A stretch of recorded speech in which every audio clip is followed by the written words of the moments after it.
Public রিলেশনে বর্তমানে বাংলাদেশের জামায়াতের আমির নাম্বার 1।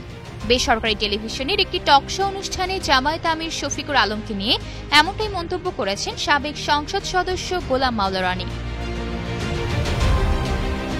অনুষ্ঠানে উপস্থাপিকা তার কাছে জানতে চান জামায়াতে আমির তাকে ডাকলে তিনি জামায়াতে যোগ দিবেন কিনা। উত্তরে রনি বলেন, তিনি এতটাই অগুরুত্বপূর্ণ, কোনো দলেই তাকে ডাকার মতো ওজন তার নেই। ইসলামী দলগুলো একসাথে জোট করছে এই প্রসঙ্গে রনি বলেন, ইসলামী দলগুলোর মধ্যে ঐক্য লং টার্ম থাকবে না। তিনি বলেন, তাদের প্রত্যেকের ভক্তমহল ভিন্ন, ইকোনমিক্যাল জোন ভিন্ন। চরমোনাইয়ের দরবার যেভাবে চলে, তাদের মাদ্রাসা যেভাবে চলে, জামায়াতেরটা সেভাবে চলে না।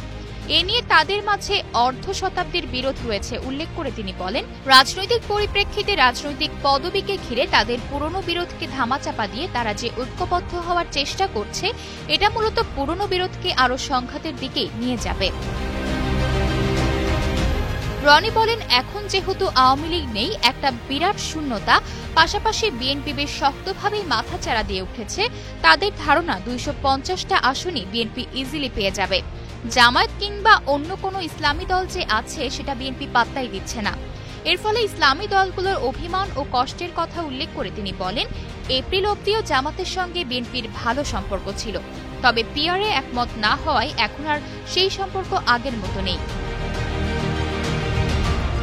সবশেষে গোলাম মাওলা রনি বলেন, রাজনীতি আসলে নেশার মতো, আর রাজনীতিবিদরা সবসময় একটা ইলিউশনের মধ্যে থাকে। যে এমপি সেভাবে মন্ত্রী হলে সে অনেক কিছু করত, আবার যে মন্ত্রী সেভাবে প্রধানমন্ত্রীর কাজটা আসলে কি।